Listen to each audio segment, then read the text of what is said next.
Assalamualaikum semuanya. Apa kabar kalian? Semoga dalam keadaan sehat dan dilancarkan rezekinya oleh Allah. Amin ya robbal alamin. Suatu hari di sebuah kota yang penuh dengan kegiatan sehari-hari, Abu Nawas sedang berjalan-jalan di pasar. Seorang pedagang yang penasaran mendekatinya dan bertanya, "Abu Nawas, kami semua ingin tahu, mengapa dalam Islam harus ada 4 mazhab?" Abu Nawas tersenyum menghadap kerumunan yang berkumpul dan berkata, "Wahai penduduk kota yang bijaksana, mari kita bicara tentang 4 mazhab dengan cara yang menyenangkan." Dia lalu memulai ceritanya dengan nada jenaka. "Suatu malam, saya bermimpi bertemu dengan orang bijak di sebuah taman yang indah. Mereka adalah Imam Hanafi, Imam Maliki, Imam Syafi'i, dan Imam Hambali. Masing-masing dari mereka sedang duduk di bawah pohon yang berbeda." Kerumunan tertawa kecil menikmati awal cerita Abu Nawas yang unik. Abu Nawas melanjutkan, "Saya pun mendekati mereka dan bertanya, 'Wahai para imam, mengapa dalam Islam harus ada 4 mazhab? Tidakkah cukup satu saja?' Mereka tersenyum dan Imam Hanafi berkata, 'Abu Nawas, bayangkan jika di dunia ini hanya ada satu jenis makanan.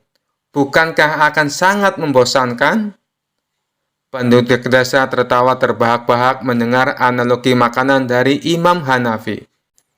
Abu Nawas melanjutkan dengan nada lebih serius namun tetap humoris. Imam Maliki kemudian menambahkan, "Setiap orang memiliki selera dan kebutuhan yang berbeda-beda. Begitu juga dalam memahami ajaran Islam. Kami memberikan berbagai sudut pandang agar umat Islam bisa memilih yang paling sesuai dengan keadaan dan kemampuan mereka." Kerumunan mengangguk-angguk, mulai memahami penjelasan Abu Nawas. Abu Nawas melanjutkan, Imam Syafi'i tersenyum dan berkata, "Seperti sebuah taman dengan berbagai macam bunga. Keempat mazhab ini memperindah ajaran Islam dengan cara yang berbeda-beda. Kami tidak berlawanan tapi saling melengkapi." Penduduk desa kembali tertawa dan bertepuk tangan, terhibur oleh analogi bunga dari Imam Syafi'i. Abu Nawas melanjutkan, terakhir Imam Hambali berkata, "Yang paling penting adalah niat dan ketulusan dalam beribadah. Keempat mazhab ini memberikan jalan yang berbeda, tapi tujuannya sama, yaitu mendekatkan diri kepada Allah." Seorang pemuda dari kerumunan bertanya, "Jadi Abu Nawas, bagaimana kita memilih mazhab yang sesuai?" Abu Nawas menjawab dengan bijak, "Pilihlah yang paling sesuai dengan hatimu dan keadaanmu.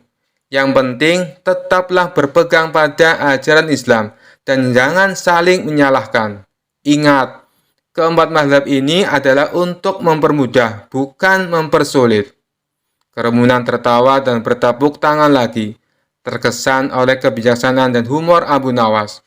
Abu Nawas menutup dengan sebuah nasihat.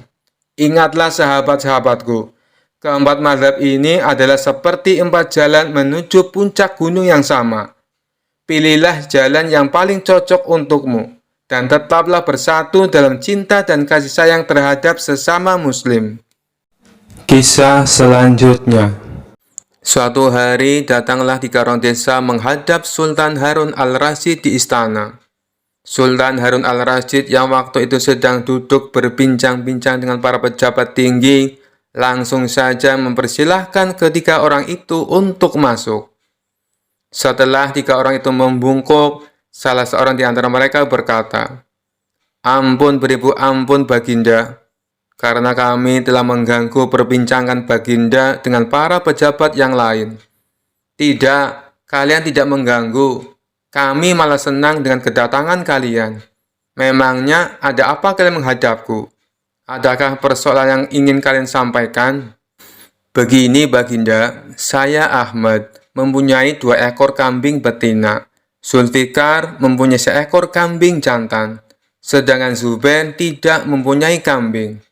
Karena itulah Zubair yang setiap hari harus bekerja mengembalakan kambing. Apabila ketiga kambing itu beranak pinak, maka pembagian keuntungannya juga telah kami sepakati, yakni saya mendapat separuh dari jumlah kambing. Zulfikar memperoleh sepertiga dari jumlah kambing, sedangkan Zubair yang mengembala dan merawatnya mendapat bagian seperdelapannya, terang Ahmad. Lantas, apakah kambing itu sekarang telah beranak pinak? Tanya Baginda Raja. Benar Baginda, ketiga kambing itu sekarang sudah berjumlah menjadi 23 ekor. Karena itu kami sekarang ingin membaginya sesuai dengan kesepakatan kami dulu. Tapi ternyata kami kesulitan untuk membaginya. Karena itulah kami ke sini ingin memohon pertolongan Baginda Raja, terang Ahmad. Membagi 23 ekor kambing sesuai perjanjian tentu tidak mudah. Bayangkan, bila Ahmad memperoleh pembagian separuh dari kambing-kambing itu, maka Ahmad sebenarnya mendapat bagian 11 ekor lebih setengah kambing. Sedangkan Zulfikar memperoleh pembagian sepertiga, seharusnya mendapatkan 7 ekor lebih 2/3 kambing. Sementara Zubair mendapatkan seperdelapannya, yang berarti 2 ekor kambing lebih 7/8 kambing. Raja Harun al-Rasyid tampaknya berpikir keras untuk memecahkan masalah tersebut. Bahkan para pejabat yang hadir di tempat tersebut juga tak sanggup memecahkan masalah tersebut. Karena orang yang hadir di tempat tersebut tak ada yang bisa memecahkan masalah itu, akhirnya Harun al-Rasyid terpikir untuk mengundang Abu Nawas. Setelah Abu Nawas sampai ke istana, ia pun langsung bertanya masalah yang terjadi. Mereka bertiga kemudian menceritakan ulang kronologi kebingungan tersebut. Wah, itu masalah kecil Baginda. Insya Allah saya akan membantu mencarikan jalan keluarnya, kata Abu Nawas. Tolong bawakan kambing itu masuk semuanya. Setelah ke-23 ekor kambing tersebut dituntun masuk ke istana, Abu Nawas lalu menghitung kembali jumlah kambing. Sesudah kambing itu dihitung dan benar jumlahnya 23, Abu Nawas lantas berpikir keras menemukan solusi dari masalah pelik tersebut. Tak lama kemudian, izinkan hamba meminjam kambing Baginda seekor saja, kata Abu Nawas.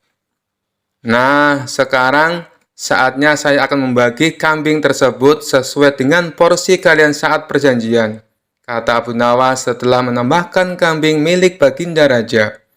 Ahmad, yang berhak memperoleh separuh kambing, maka boleh mengambil 12 ekor. Sedangkan engkau Zulfikar, yang memperoleh bagian sepertiganya, maka boleh mengambil 8 ekor, kata Abu Nawas memerintahkan. Terakhir Zubair, yang memperoleh bagian seperdelapannya, maka engkau berhak mengambil bagian 3 kambing. Sisa 1, karena saya tadi meminjam 1 ekor milik Baginda, maka ini saya kembalikan lagi kambing tersebut kepada Baginda Raja. Masing-masing telah mendapatkan bagiannya. Mereka pun berterima kasih dan kembali ke rumah masing-masing. Perkara yang pelik itu akhirnya dapat ditemukan solusinya berkat kecerdasan Abu Nawas.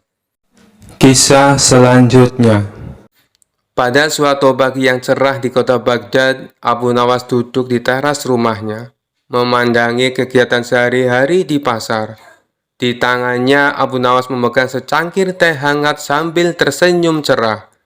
Tiba-tiba, datanglah seorang tukang kaca keliling dengan barang dagangannya yang berkilau-kilau.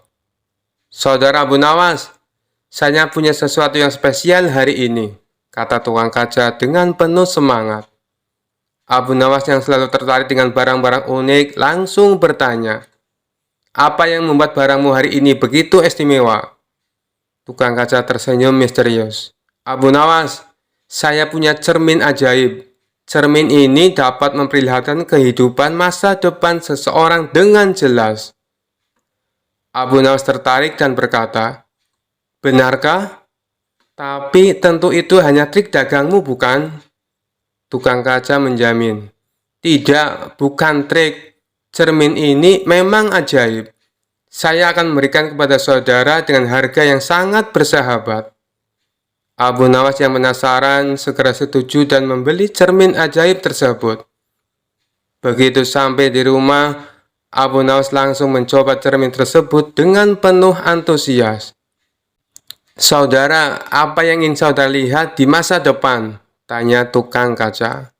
Abu Nawas tertawa dan berkata, "Tunjukkan padaku kekayaan dan kesejahteraan yang akan saya raih."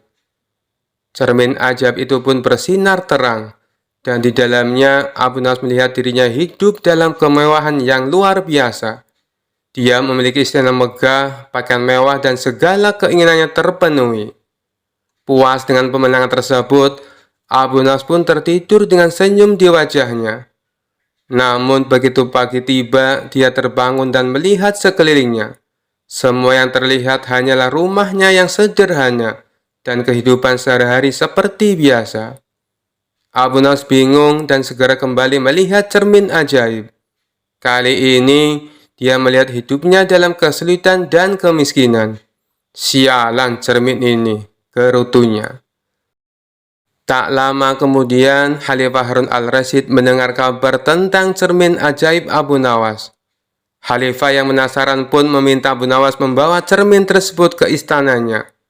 "Abu Nawas, saya ingin melihat masa depan saya. Apakah saya akan tetap menjadi khalifah yang besar?" tanya Khalifah dengan penuh harap. Abu Nawas tertawa dan memberikan cermin ajaib itu pada Khalifah Harun al-Rasyid. Khalifah Harun al-Rasyid dengan serius memandang cermin tersebut. Namun, apa yang dilihat membuatnya kaget. Khalifah melihat dirinya sebagai seorang tukang kebun yang sederhana. "Wah, ternyata masa depan saya seperti ini," ucap Khalifah dengan malu. Abu Nawas yang melihat reaksi Khalifah tertawa terbahak-bahak. "Cermin ini memang ajaib.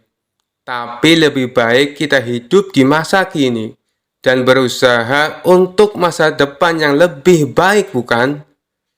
Khalifah tertawa mengangguk setuju. Dari situlah Abu Nawas dan Khalifah Harun al-Rasyid menyadari bahwa masa depan tidak dapat diubah dengan hanya melihat melalui cermin ajaib. Yang terpenting adalah menjalani setiap hari dengan baik dan berusaha untuk meraih kebahagiaan dan kesuksesan. Kisah selanjutnya dikisahkan pada suatu pagi hari, Abu Nawas muda sedang duduk-duduk bersantai di teras rumahnya. Beberapa saat kemudian, datanglah seorang komandan dengan beberapa prajuritnya. Sang komandan bertanya, "Wahai anak muda, di manakah aku bisa menemukan tempat untuk bersenang-senang di daerah sekitar sini?" "Kalau tidak salah, di sebelah sana," jawab Abu Nawas. "Di manakah tempat itu?" tanya salah seorang prajurit dengan sifat yang tidak menghargai. "Pergilah ke arah sana, lurus tanpa belok-belok, maka kalian akan menjumpai tempat untuk bersenang-senang," jawab Abu Nawas. Rombongan tentara kerajaan itu akhirnya pergi juga menuju tempat yang sudah ditunjukkan oleh Abu Nawas. Setelah beberapa saat, kagetlah mereka semua, karena tempat yang mereka cari tidak ditemukan, kecuali hanya sebuah komplek kuburan yang sangat luas. Dan tentu saja hal itu membuat para tentara berang karena merasa telah ditipu oleh pemuda tersebut. Mereka pun kembali lagi ke tempat Abu Nawas. "Wahai anak muda, keluarlah engkau. Kenapa engkau berani sekali membohongi kami?" tanya sang komandan yang tidak tahu kalau yang diajak bicara itu sebenarnya adalah Abu Nawas, si penasehat kerajaan. "Siapakah engkau ini? Berani sekali membohongi kami," tanya salah seorang prajurit. "Aku adalah Abdi," jawab Abu Nawas. Komandan dan para prajurit merasa geram dan marah. "Prajurit, tangkap dia!" seru komandan. "Engkau akan aku bawa ke panglima kami," kata komandan. Rupanya Abu Nawas hendak dihadapkan ke panglima kerajaan mereka. "Wahai panglima, kami telah menangkap seorang pembohong yang berani membohongi pasukan kerajaan," kata komandan. "Alangkah lancangnya si pemuda ini karena sudah berani berbohong," lanjut komandan. Panglima bersikap biasa saja Malah dia bahkan memerintahkan kepada prajurit untuk melepaskan borgol yang ada pada tangan Abu Nawas. Komandan dan para prajurit terkejut dan merasa heran. Ada apa gerangan ini? Setelah itu, Panglima pun mendekati Abu Nawas dan berkata, "Tuan Abu, maafkan perbuatan anak buahku di sini ya," kata Panglima itu dengan sangat sopannya.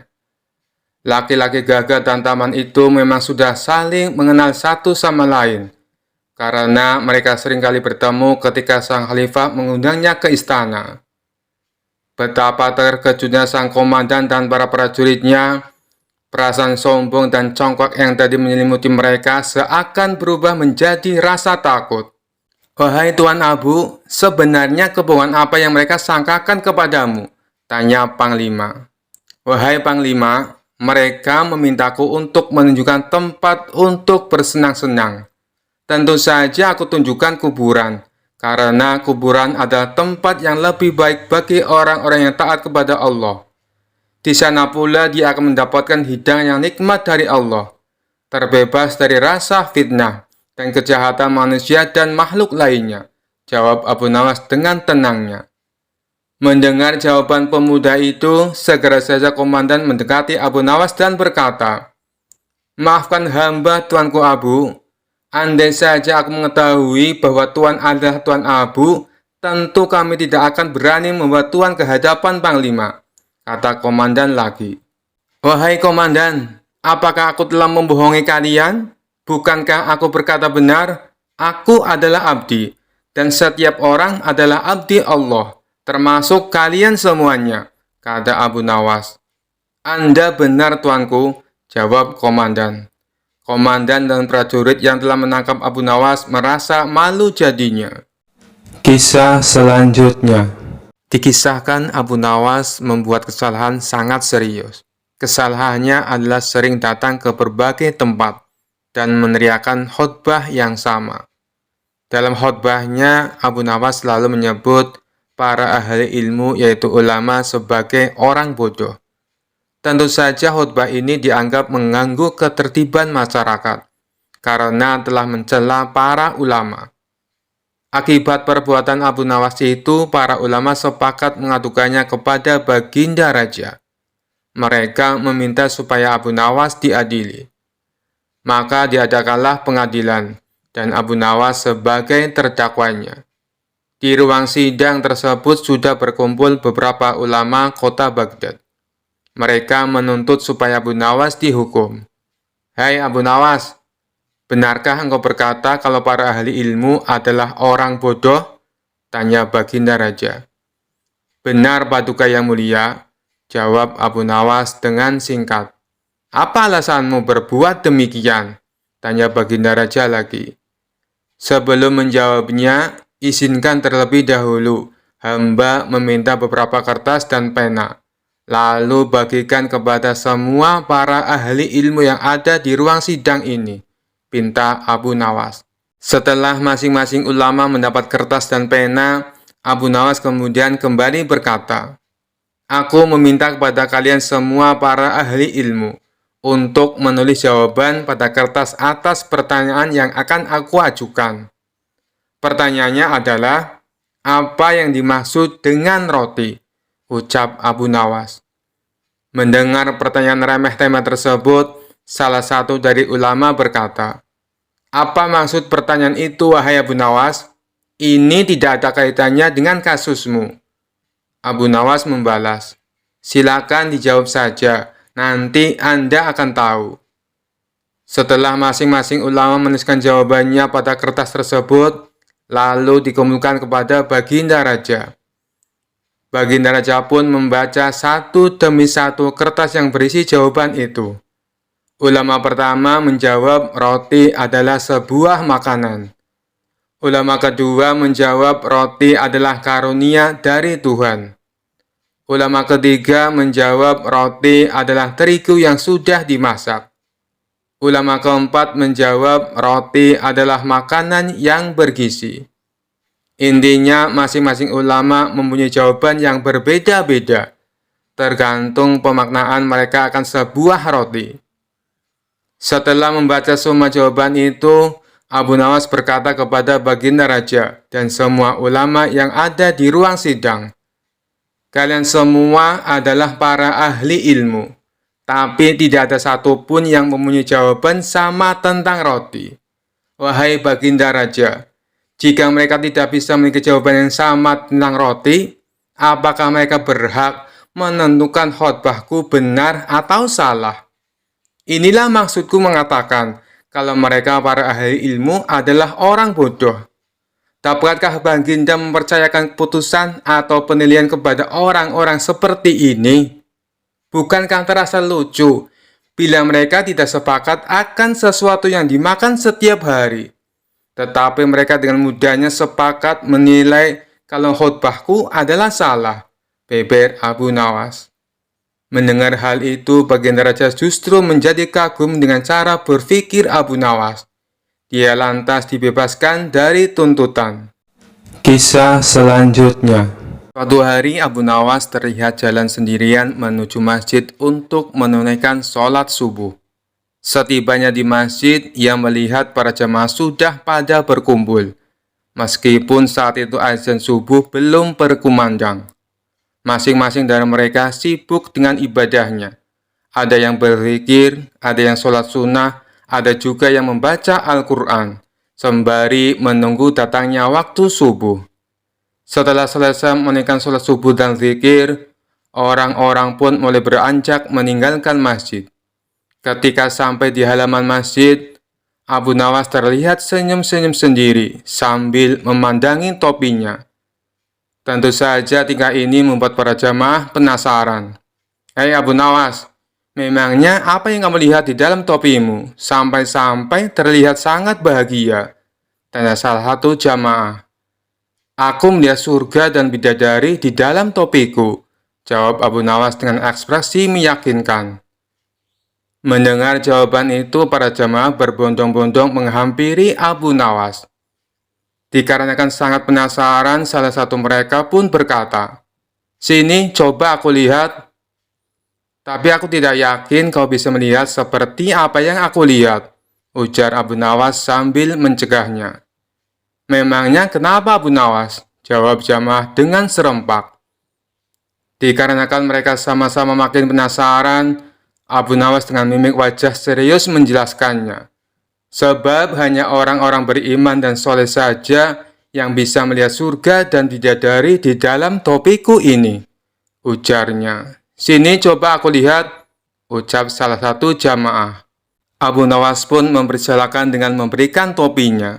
Orang tersebut segera melihat ke dalam topi, lalu sejenak menatap ke arah Abu Nawas. Ia kemudian menengok ke orang-orang sekelilingnya. "Benar, aku melihat surga dan bidadari luar biasa sekali," ucap orang itu berbohong. Dikarenakan takut dikatakan orang tidak soleh dan kurang beriman, jamaah lainnya pun ikut penasaran juga. "Benarkah? Coba aku ingin melihatnya," ucap jamaah lainnya. Setelah melihat ke dalam topi Abu Nawas, ia pun terbelalak lantaran tidak melihat apa-apa. Namun lagi-lagi karena gengsi takut dikatakan orang tidak soleh dan tidak beriman, dia pun terpaksa berbohong. "Iya benar, aku melihat bidadari yang cantik jelita satu persatu," ujar jamaah lainnya. Akhirnya semua jamaah mencobanya, dan jawabannya pun sama, karena gengsi takut dibilang bukan orang soleh dan kurang beriman. Sampai tibalah giliran terakhir seorang jamaah yang dikenal pendiam.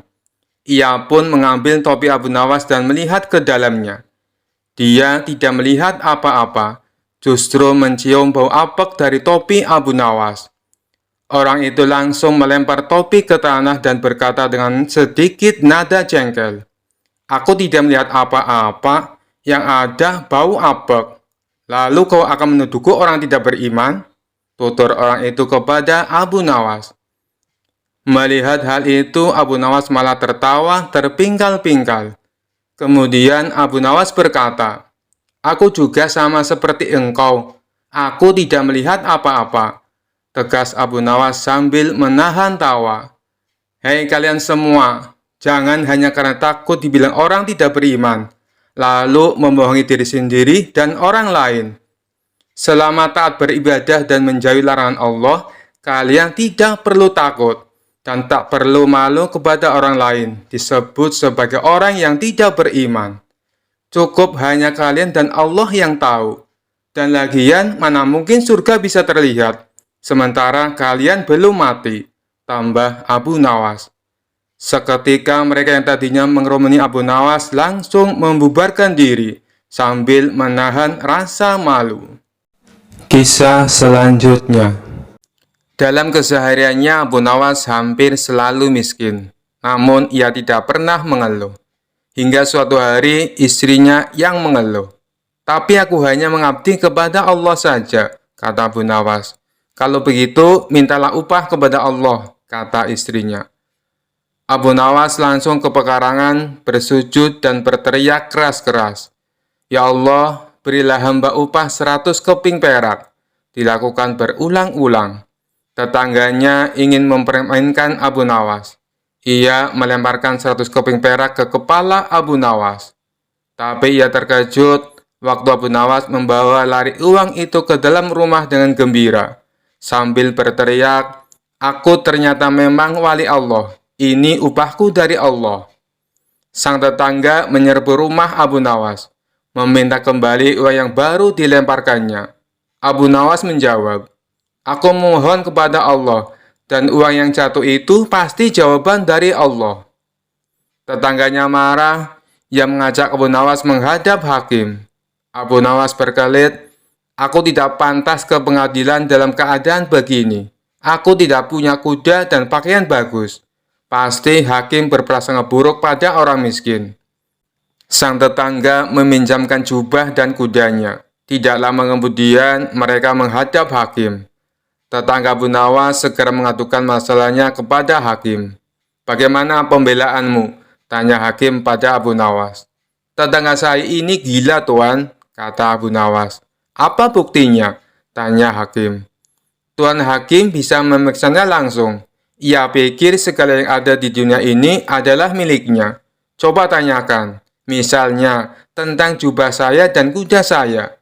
Tentu semua diakui sebagai miliknya. Apalagi uang saya.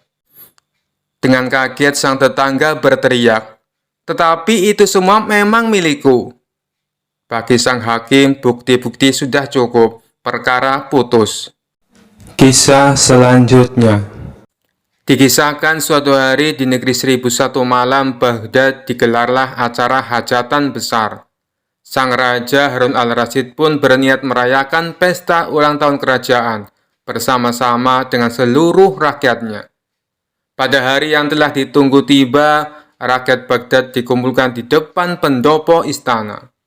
Raja Harun sang penguasa berdiri dan berkata, wahai rakyatku yang tercinta, hari ini kita mengadakan pesta ulang tahun kerajaan.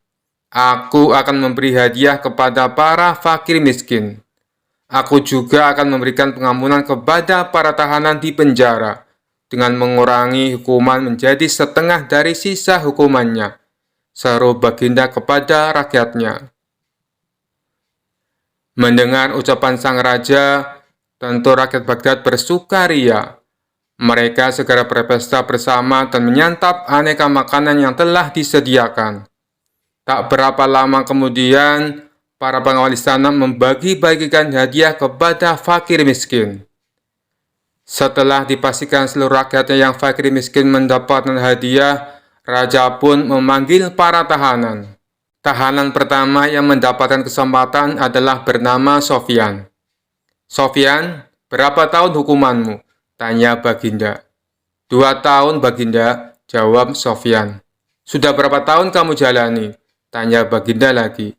1 tahun baginda, jawab Sofyan. Kalau begitu, sisa hukumanmu yang 1 tahun aku kurangi menjadi setengah tahun, sehingga hukumanmu tinggal 6 bulan saja, tegas baginda raja. Selanjutnya dipanggillah Ali. Berapa tahun hukumanmu Ali? Tanya baginda. Dengan nada yang sedih, Ali menjawab, mohon ampun baginda, hamba dihukum seumur hidup, jawab Ali. Mendengar jawaban Ali tersebut, Baginda menjadi bingung harus menjawab apa untuk mengurangi hukuman Ali. Di tengah kebingungannya, raja yang terkenal bijaksana ini teringat dengan Abu Nawas. Akhirnya dipanggillah Abu Nawas. Tak berapa lama kemudian, Abu Nawas yang turut serta dalam pesta ulang tahun kerajaan menghampiri sang raja yang sedang kebingungan itu. Abu Nawas, aku ada masalah mengenai hadiah pengampunan bagi Ali. Dia dihukum seumur hidup, sedangkan aku berjanji akan memberikan pengampunan setengah dari sisa hukumannya. Padahal aku tidak tahu sampai umur berapa Ali akan hidup. Sekarang aku minta nasihatmu. Bagaimana caranya memberi pengampunan kepada Ali dari sisa hukumannya? Jelas Baginda Raja.